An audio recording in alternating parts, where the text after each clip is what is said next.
Hello all, welcome to screen space. ఈ వీడియోలో Frankenstein movie review అయితే తెలుసుకుందాం. రీసెంట్ గా నెట్‌ఫ్లిక్స్ లోకి అయితే స్ట్రీమింగ్ వచ్చింది. తెలుగు లాంగ్వేజ్ కూడా అవైలబుల్ గా ఉంది. మూవీ రన్ టైం అయితే కొంచెం ఎక్కువ భయ్యా, 2 hours 30 minutes అయితే ఉంటుంది. స్టోరీ ప్రొడక్షన్ కి వచ్చేస్తే ఒక సైన్స్ జీనియస్ అయితే ఉంటాడు విక్టర్ ఫ్రాంకెన్‌స్టైన్ అని చెప్పేసి.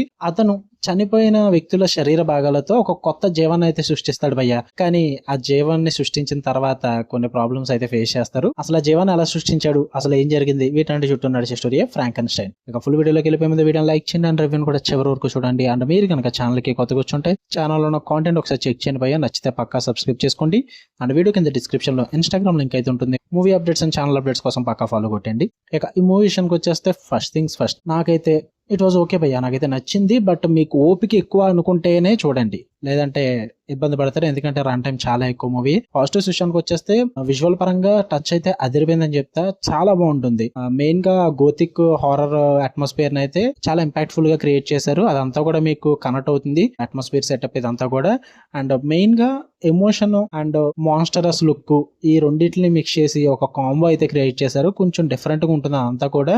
అంటే హారర్ లో కానీ ఒక మాన్స్టరస్ లుక్ లో ఉన్న థ్రిల్లర్ మూవీస్ కానీ చూసినప్పుడు అందులో ఎమోషన్ లాంటివి పెద్దగా ఏముండవు. వస్తుంటారు, చంపేస్తుంటారు, లేదంటే ఏదైనా భయపెట్టడానికి ట్రై చేస్తుంటారు. బట్ ఇందులో ఎమోషనల్ యాంగిల్ చాలా ఎక్కువగా ఉంటుంది. సో అది కొంచెం డిఫరెంట్ ఉంటుంది. పైగా డీప్ ఎమోషనల్ కాన్ఫ్లిక్ట్ అనమాట. రాక్షసంగా ఉండాలా లేక బాధపడే మనిషా అన్న క్వశ్చన్ అయితే చాలా ఇంపాక్ట్ఫుల్ గా ఉంటుంది. అందుకే చెప్తున్నా, ఎమోషనల్ కాన్ఫ్లిక్ట్ పరంగా చాలా లాగ్ ఉంటుంది. అది ఓకే అనుకుంటేనే మీరు ట్రై చేయండి. బ్యాక్గ్రౌండ్ స్కోర్ హాంటింగ్ ఉంటుంది.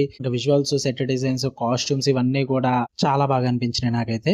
ఫైనల్ గా అయితే ఇట్ వాస్ గుడ్. మంచి heart break plus horror perfect mix ఉన్న మూవీ అని చెప్తా. ఇక నెగిటివ్స్ విషయానికి వచ్చేస్తే ఫస్ట్ నెగిటివ్ స్లో పేసింగ్ ఘోరంగా ఉంటుంది. చాలా స్లోగా ఉంటుంది మూవీ. మాస్ ఆడియన్స్ కి అయితే పేషెన్స్ కాదు కదా, ట్రై చేయొద్దని చెప్తా. ఎందుకంటే అంత పేషెన్స్ మీ దగ్గర ఉండదు. అండ్ లెంత్ కూడా చాలా ఎక్కువగా ఉంటుంది. ఆ స్లో పేసింగ్ తో అంత లెంత్ ఉన్న మూవీ చూడగలమనుకుంటేనే ట్రై చేయండి. అండ్ కొన్ని ఎమోషనల్ సీన్స్ కూడా చాలా ట్రాక్ చేస్తారు. 1-2 కాదు భయ్, ఎక్కువగా ఉంటాయి ఎమోషనల్ సీన్స్ అన్నవి. సో ఎమోషనల్ పరంగా ఇది ఒక హారర్ మూవీ కదా అని చెప్పి ఏదైతే ఎక్స్పెక్ట్ చేయొద్దు, ఏముండదు. Horror plus emotional mix full గా. సో ఎమోషనల్ సీన్స్ ఎక్కువగా ట్రాక్ చేస్తారు. హారర్ కన్నా కూడా ఈ ఫిలాసఫీ ఎక్కువగా ఉంటుంది అనమాట. బాగా మెసేజ్ ఓరియంటెడ్ టైప్ అయితే ఉంటుంది. ప్యూర్ హారర్ లవర్స్ కి అయితే కొంచెం డిసప్పాయింట్ అవుతారని చెప్తా. సో వాటి పరంగా ఓకే అనుకుంటే చూడండి. ఫ్యామిలీతో కూడా చూడొద్దు, అడల్ట్ కంటెంట్ అయితే ఉంటుంది. తెలుగు డబ్బింగ్ ఉంది కాబట్టి చూడండి. మీకు వీడియో నచ్చితే లైక్ చేయండి, షేర్ చేయండి, మీ ఒపీనియన్స్ కూడా కామెంట్ చేయండి. ఇలాంటి మరిన్ని interesting movies and web series reviews and suggestions కోసం మన ఛానల్ సబ్స్క్రైబ్ చేసుకుని బెల్ ఐకాన్ ఆన్ లో పెట్టుకోండి. Love you all.